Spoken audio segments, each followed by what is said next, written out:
11 Black R&B legends who were victims of domestic violence. They gave us timeless anthems of love, empowerment, and soul. But behind the lights, the fame, and the flawless performances, some of the greatest R&B legends carried wounds the world never saw. Their music healed millions, while they were silently fighting battles no one should endure. From powerhouse divas who ruled the charts to smooth-voiced kings who defined an era, their songs were born from heartbreak, fear, and survival. Every note they sang was a cry for freedom. Every lyric a whisper of pain turned into strength. Tonight, we pull back the curtain on the untold truths behind the music you thought you knew. What if the melodies that made you fall in love were written in blood, sweat, and tears? Stay with us until the end, because what you're about to hear will forever change the way you see these legends. And don't forget, like, comment, and subscribe to keep the conversation alive and help honor the courage behind their unforgettable voices. Tina Turner, the fire behind the legend. Born Anna Mae Bullock in Brownsville, Tennessee, in 1939, Tina Turner's story is one of the most extraordinary journeys in music history. She rose from the cotton fields of the South to the glittering stages of the world.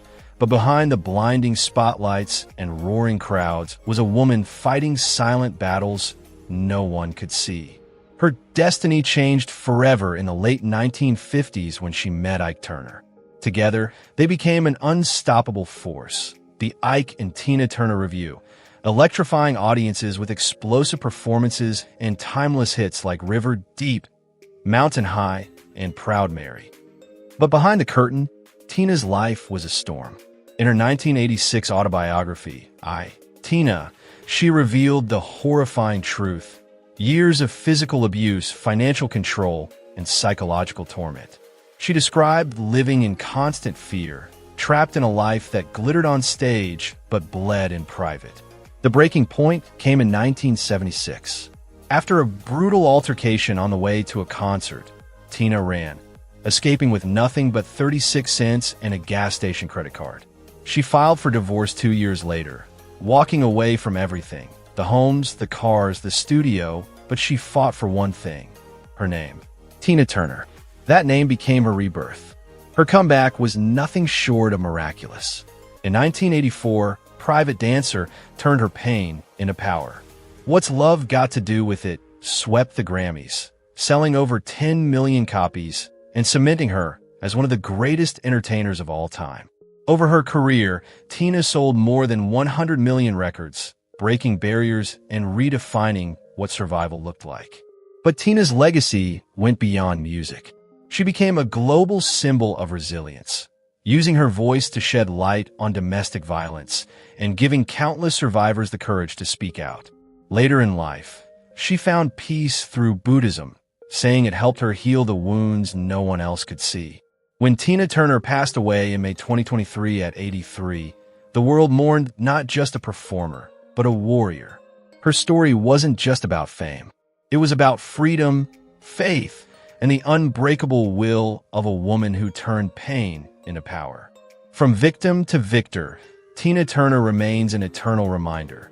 No matter how dark the night, the soul can still sing. Keke Wyatt. Keke Wyatt was born on March 10th, 1980, in Indianapolis, Indiana, and from the moment she could sing, her voice turned heads. As a child, she electrified church, choirs, and talent shows, her powerful vocals echoing far beyond her years. By her teens, Keke had stepped into the R&B world, and when the early 2000s arrived, she broke through with the unforgettable duet, Nothing in This World, alongside Avant. The song soared up the charts, establishing her as one of R&B's most promising young stars and setting the stage for acclaimed albums like Soul Sister and Unbelievable. But behind the bright lights and soulful melodies lay a darker, more painful reality. At a young age, Keke married her road manager, Ramat Morton, a relationship that began with love but soon spiraled into years of emotional and physical abuse. What fans saw on stage, the confidence, the glamour, the passion, masked a private world of fear and turmoil. Everything changed one harrowing Christmas day. A violent confrontation pushed Kiki to her breaking point. Acting in self-defense and terrified for her life and the lives of her children, she stabbed Morton, an incident that would dominate headlines across the country. But behind the sensational stories was a woman who had already endured too much for too long.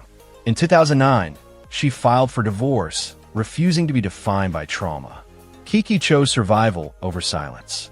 She began to speak publicly about her experiences, using her platform to advocate for victims of domestic violence. Her honesty and raw vulnerability inspired countless women to step forward and reclaim their own strength. Even as her personal life remained complex, with new relationships, more children, and fresh challenges, Kiki's artistry never dimmed. She starred on R&B Divas, Atlanta, released new music, and continued to evolve as both a performer and a mother. Her story is not one of perfection, but of perseverance, of a woman who refused to stay broken. Kiki Wyatt's life is a testament to resilience. She transformed her pain into purpose, her heartbreak into harmony, and her voice, once silenced by fear, into a beacon of strength. Through every note she sings, Kiki reminds the world that even in its darkest moments, a woman can rise again, louder, stronger, and unbreakable. Tammy Terrell. Tammy Terrell, born Thomasina Winifred Montgomery on April 29, 1945, in Philadelphia, seemed destined for greatness from the moment she first opened her mouth to sing. By her teenage years, her crystal-clear voice had already turned heads, earning her a place among the brightest young talents of her generation. When she signed with Motown Records in the mid-1960s, her star began to rise at lightning speed. Paired with Marvin Gaye, she became part of one of the most beloved duos in soul music history. Together, they gave the world timeless classics like Ain't No Mountain High Enough and You're All I Need to Get By. On stage, Tammy radiated pure joy, all smiles, warmth, and boundless energy. But behind that radiant smile was a life marked by heartbreak and hidden pain. Before her Motown success, Tammy entered a relationship with singer James Brown at just 17 years old. A relationship that, according to friends and industry insiders, was marred by violence and control. When she finally broke free, the emotional scars never fully healed. Hoping to find real love, she later began dating David Ruffin of The Temptations. At first, their chemistry seemed electric, two young stars burning bright together. But soon, the passion turned volatile. Friends noticed bruises, changes in her behavior, and whispers of violent outbursts. One rumor even claimed Ruffin once attacked her with a blunt object, a chilling story never fully confirmed but widely believed. Despite the chaos in her personal life, Tammy found refuge in music. Her duets with Marvin Gaye captured the kind of love and devotion she never truly found offstage. But in October 1967, tragedy struck. In the middle of a performance with Gaye in Virginia, Tammy suddenly collapsed on stage. Doctors later discovered a malignant brain tumor. Over the next 2.5 years, she endured 8 grueling surgeries, yet continued to record whenever her strength allowed. Through it all, Marvin stood by her, not just as a musical partner, but as a loyal friend and emotional anchor. On March 16, 1970, at only 24 years old, Tammy Terrell's fight came to an end. Her funeral drew hundreds, fans, friends, and fellow artists, all mourning a light extinguished far too soon.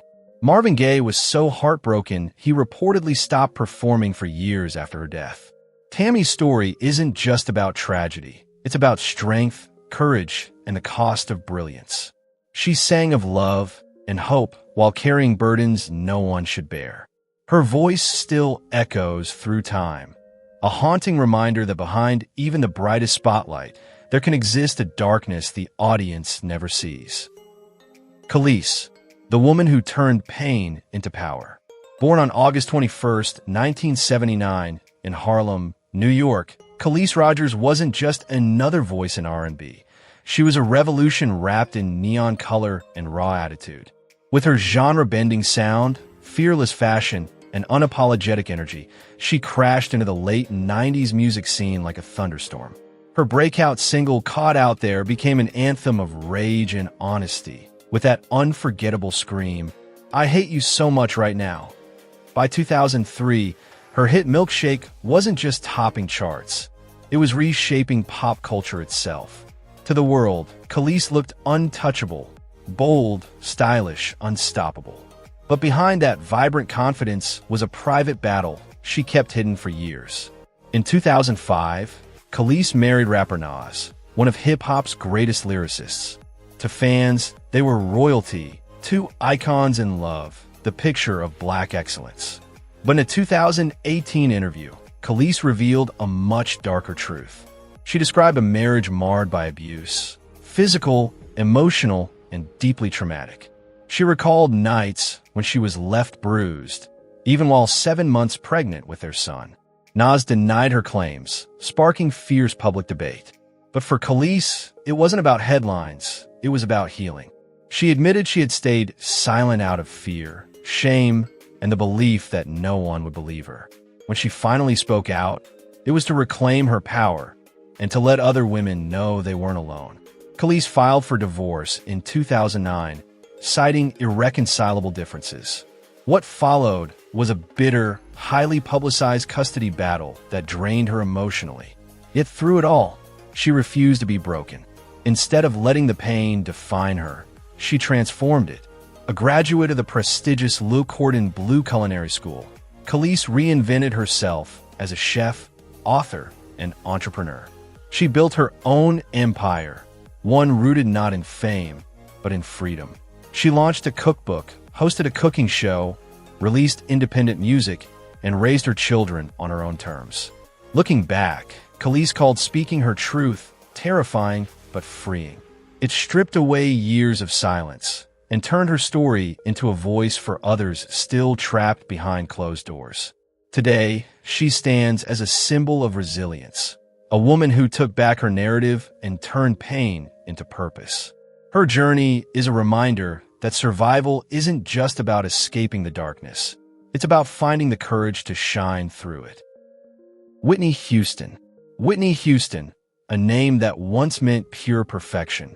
Born on August 9th, 1963, in Newark, New Jersey, Whitney Elizabeth Houston possessed a voice that seemed heaven-sent. Critics didn't just praise her, they called her the gold standard of pop vocals. With songs like I Will Always Love You and The Greatest Love of All, she didn't just sing, she soared, redefining what emotion and power could sound like. By the height of her fame in the 1980s and early 90s, she was unstoppable. Multi-Grammy wins, more than 200 million records sold, and unforgettable performances in hit films like The Bodyguard. To the world, Whitney was the picture of beauty, grace, and success. But behind the spotlight's glow was a storm no one could fully see. In 1992, she married R&B star Bobby Brown, what fans believed was a match made in musical heaven. Yet soon, the fairy tale began to crumble. Whitney would later confess that their love was real but volatile, a mix of heaven and hell, as she described it. Allegations of abuse, drug use, and emotional turmoil shadowed their marriage. In 2003, headlines blared after Bobby's arrest for allegedly striking her. Whitney appeared in public with a bruised cheek, yet refused to press charges, leaving fans to wonder how much pain lay behind her radiant smile. Drugs became both her escape and her prison. "I try to be everything to everyone," she once said, admitting that fame and pressure drove her to dark places. The couple's battles with addiction played out under the world's gaze, a love story turned cautionary tale. In 2007, after 15 turbulent years, Whitney filed for divorce, determined to reclaim her life and protect her daughter, Bobby Christina. Her comeback in 2009 with I Look to You rekindled hope. She stood on stage again, her voice trembling but powerful, greeted by thunderous applause. For a moment, it seemed Whitney had found her way back. But some wounds never truly heal. On February 11th, 2012, the world stopped. Whitney Houston was found lifeless in a Beverly Hills hotel bathtub, gone at just 48. The cause? Drowning, heart disease, and cocaine use. The voice that once lifted millions had been silenced forever. Whitney Houston's story is a heartbreaking symphony, brilliance and beauty intertwined with pain and self-destruction. She gave the world music that will outlive generations. Yet her greatest battle was not with fame, but with herself. Behind the glamour stood a woman who, above all, longed for peace. Natalie Cole, the daughter who became a legend. Natalie Maria Cole was born on February 6, 1950, in Los Angeles, destined for greatness before she ever sang a note. As the daughter of the legendary crooner Nat King Cole, music wasn't just in her blood, it was the air she breathed. Surrounded by melodies and stardom, Natalie could have easily lived in her father's shadow, but she was determined to shine on her own terms. In the 1970s, Natalie burst onto the scene with her breakout hits This Will Be, An Everlasting Love, and Inseparable. Her radiant voice and soulful energy captured hearts around the world, earning her multiple Grammy Awards and proving she was far more than just Nat King Cole's daughter. She was a star in her own right, bold, elegant, and unstoppable. But behind the applause and the spotlight, Natalie's personal life told a different story. Her 1976 marriage to producer Marvin Yancey began as a powerful partnership. Love, music, and shared dreams. Yet behind closed doors, their relationship was filled with emotional tension and private struggles she rarely spoke about. When Yancey tragically died of a heart attack in 1980, Natalie was left a young widow and single mother, her heart shattered, her world upended. Grief led her down a darker path.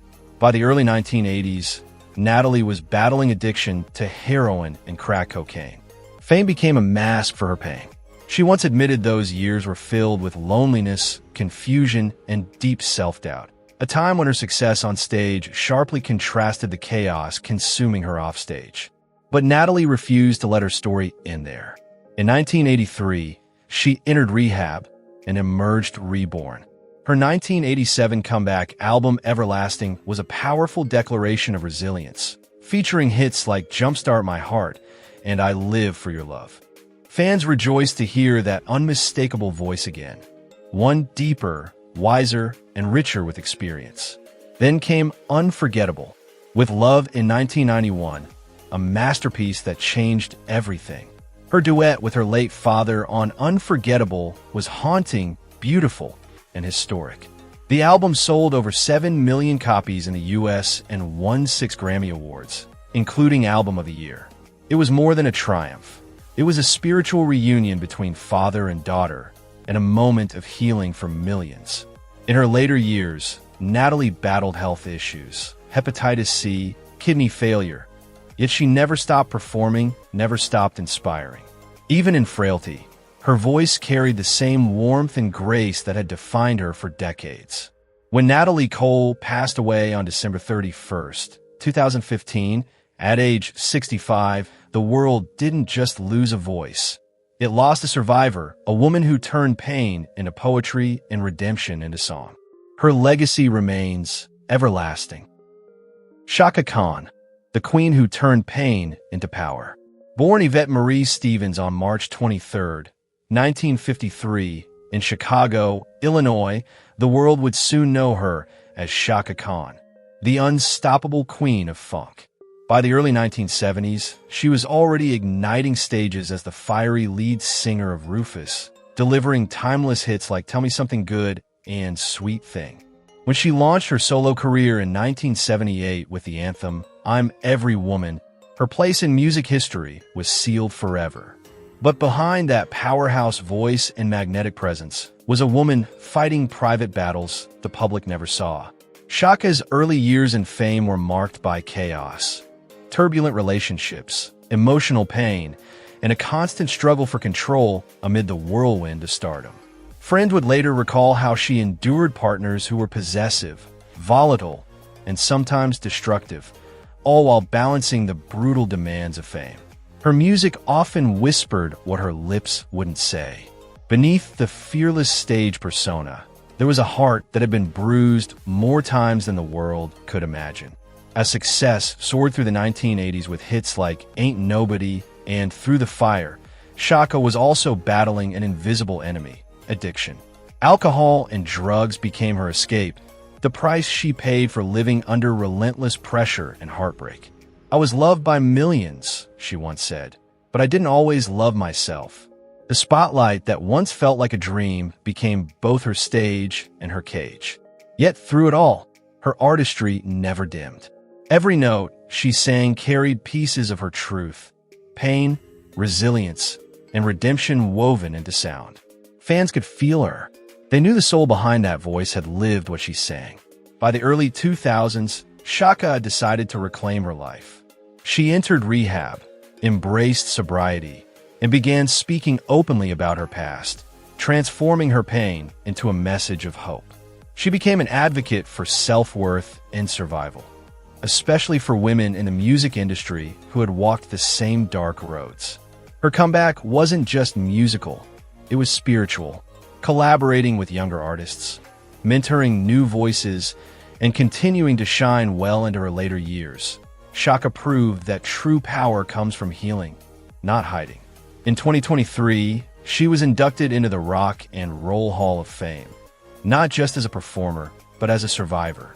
Chaka Khan stands today as a symbol of strength, proof that even the brightest stars can rise again from their darkest nights. Because behind that mighty voice was always a woman, unbreakable, unapologetic, and finally free. Mary J. Blige. Mary J. Blige, born on January 11th, 1971, in the Bronx, New York, Mary Jane Blige grew up surrounded by struggle, soul, and survival. Her childhood in the Schwab housing project was marked by the echoes of shouting voices, breaking glass, and slammed doors, a haunting soundtrack to domestic violence she witnessed between her parents. Those early scars became the foundation for her truth, a truth she would one day turn into music that healed millions. By the early 1990s, Mary Blige wasn't just making music, she was changing it. Her debut album, What's the 411, fused raw emotion with hip-hop swagger, earning her the crown as the queen of hip-hop soul. Songs like Real Love and Be Without You didn't just top charts. They told her story. They were confessions set to rhythm, diary entries written in pain and resilience. Behind the fame, however, Mary's personal life mirrored the heartbreak in her lyrics. Despite her vow never to repeat her mother's suffering, she found herself in relationships marked by emotional manipulation and abuse. In interviews, she revealed how those experiences shattered her confidence, even as she stood on stage, adored by millions. Out of that darkness came her defining album, My Life, 1994, a soul-bearing masterpiece born from trauma, depression, and addiction. Fans didn't just listen, they felt her. Tracks like I'm Going Down and Be Happy became anthems of survival for anyone fighting their own battles. In 2003, Mary married her former manager, Kendu Isaacs, hoping to finally find peace. But the dream unraveled in 2016 with a painful and public divorce marked by betrayal and heartbreak. Instead of crumbling, Mary rose again, stronger, wiser, and unapologetically free. Her later hits like No More Drama and Just Fine carried a new message: healing, independence, and the power of self-love. Today, Mary J. Blige stands as a living legend, 9 Grammy Awards, an Academy Award nomination, and the unwavering respect of generations. But her true legacy isn't in the trophies. It's in her transformation, from a broken girl in the Bronx to a global icon who turned pain into purpose. Her story is proof that no matter how deep the wounds, you can still rise, rebuild, and shine brighter than ever. Michelle Liu. Michelle, born in Los Angeles in 1967, possessed a voice like no other, soft and girlish when she spoke, yet soulful and commanding when she sang. In the late 1980s, her sound sliced through the crowded world of R&B like lightning. Her breakout single, No More Lies, in 1989, catapulted her into the spotlight, turning her debut album into a hit and making her one of the most recognizable voices of her generation. To the world, Michelle Liu was living the dream. But behind the fame and flashing lights was a nightmare few could imagine. At the height of her career, she began a long and turbulent relationship with Dr. Dre. Years later, Michelle Liu would open up about the physical and emotional abuse she endured, stories of black eyes, broken bones, and nights filled with fear. She spoke of love twisted by violence, a feeling trapped between loyalty and survival. The emotional scars ran even deeper than the bruises, driving her into the grip of alcohol and painkillers just to make it through each day. When she finally walked away from Dre's infidelity and abuse, Michelle Liu thought she was leaving the darkness behind. But her next relationship, with Death Row Records co-founder Suge Knight, brought more chaos. Their brief and complicated marriage, she later revealed, was marked by the same cycle of control and violence. Her life felt like it was spiraling out of her own hands. Then in 2016, Michelle Liu did something few survivors in the music industry had ever dared to do. She told her story. The Lifetime biopic Surviving Compton, Dre, Suge, and Michelle Liu pulled back the curtain on years of abuse, shaking the industry and sparking nationwide conversations about domestic violence. For Michelle Liu, it wasn't just about reliving the pain, it was about reclaiming her power. Despite the heartbreak, Michelle Liu never lost her gift. Her voice, delicate yet fierce, remained her weapon and her salvation. Through music and television appearances like R&B Divas, Los Angeles, she continued to remind the world of her strength. Today, Michelle Liu's story stands as more than just one of survival. It's a testament to courage. A reminder that behind the glamour of fame, there are wounds unseen. And by sharing her truth, Michelle Liu turned her pain into purpose, proving that even after years of silence, you can still reclaim your life and your voice. Aretha Franklin, the queen who turned pain into power. Aretha Franklin was born on March 25, 1942, in Memphis, Tennessee, into a world of gospel, faith, and fire. The daughter of the legendary preacher C.L. Franklin, Aretha grew up surrounded by church choirs and spiritual revival. By the time she was a child, her voice already held something divine, a sound that could shake a room and stir the soul. Long before the world crowned her the Queen of Soul, she was already royalty in her father's church. By the 1960s, Aretha had become an unstoppable cultural force, blending gospel's raw emotion with the rhythm of R&B, the sophistication of jazz, and the energy of pop. Her hits like Respect, Chain of Fools, and You Make Me Feel Like a Natural Woman weren't just songs. They were anthems of pride, womanhood, and power. With 18 Grammy Awards and over 75 million records sold, she became the voice of a movement, the heartbeat of civil rights, and a symbol of female strength. But behind the glory was a story she rarely let the world see. At just 19, Aretha married Ted White, her manager and, for a time, her protector. To outsiders, he seemed like the man guiding her to greatness.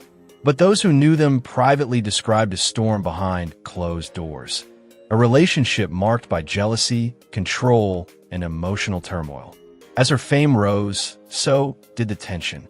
Aretha endured what many couldn't imagine, and though she left that marriage in 1969, the scars never truly faded. She never spoke much about the pain, only hints, quiet confessions, and the echoes of truth hidden in her music. Biographers later uncovered stories of manipulation and abuse, yet Aretha carried herself with unshakable dignity. She refused to let tragedy define her. Instead, she turned her pain into power, into songs that demanded respect, not just for women, but for herself. After her divorce, Aretha focused on her children, her career, and her peace. She built walls of privacy around her personal life, letting her music do the talking. She became known not only for her talent, but for her fierce independence. A woman who had learned to protect her spirit at all costs. Her achievements became history. The first woman ever inducted into the Rock and Roll Hall of Fame in 1987. A recipient of the Presidential Medal of Freedom in 2005. a performer at the inaugurations of Presidents Carter, Clinton, and Obama. When Aretha Franklin passed away on August 16, 2018, the world stopped to remember her. Presidents, musicians, and millions of fans celebrated the legacy of a woman who turned heartache into harmony and pain into purpose. She taught generations what it truly means to rise, to sing through the struggle, and to demand nothing less than respect. Faith Evans. Faith Evans was born on June 10, 1973, in Lakeland, Florida, but her voice was shaped in the heart of Newark, New Jersey, where gospel choirs and church hymns filled the air. By the early 90s, her raw talent caught the ear of Sean "Puffy" Combs, who immediately signed her to his rising label, Bad Boy Records. As the first woman on the roster, Faith didn't just make history, she made hits. Her 1995 debut album, Faith, featuring classics like Soon as I Get Home, introduced a warm, soulful voice that felt both angelic and real, the kind of sound that could make pain beautiful. But behind the music, Faith's life was far from fairy tale. In 1994, she married rapper Christopher Wallace, better known to the world as the Notorious B.I.G. Their union became one of hip-hop's most talked-about relationships, passionate, chaotic, and constantly under the glare of the spotlight. Fame brought money, but it also brought mistrust, rumors, and endless headlines. Whispers of infidelity and tension followed them everywhere, painting their love story in both gold and gray. Faith rarely spoke about the turmoil, choosing dignity over drama, but her heartbreak bled into her music, giving every lyric a haunting truth only she could deliver. Then came tragedy. In 1997, the Notorious B.I.G. was gunned down in Los Angeles, a murder that remains unsolved to this day. At just 24, Faith became a widow and a single mother, grieving in front of a world that couldn't look away. That same year, she poured her pain into I'll Be Missing You, a tribute with Puff Daddy and 112 that became an anthem of love and loss, topping charts worldwide and earning a Grammy. Even as years passed, Faith's story remained one of survival and strength. She remarried, released more albums, and continued to sing through the storm. Her 2008 memoir, Keep the Faith, peeled back the curtain on a life filled with struggle, resilience, and the quiet power of a woman determined to be seen beyond the men around her. Despite heartbreak, she became one of the defining voices of R&B, collaborating with legends like Whitney Houston and Mary J. Blige, and earning the title the First Lady of Bad Boy Records. Faith Evans is more than a singer. She's a survivor. Her journey reminds us that behind every platinum record lies a human story, one of love, loss, and the unbreakable will to rise again. So here's the question, one only you, our Black Excellence Legends community, can answer. Should we remember these icons just for their art, or also for the battles they fought behind closed doors? Did their pain create the very music that moved the world? Share your thoughts below, because this conversation is far from over.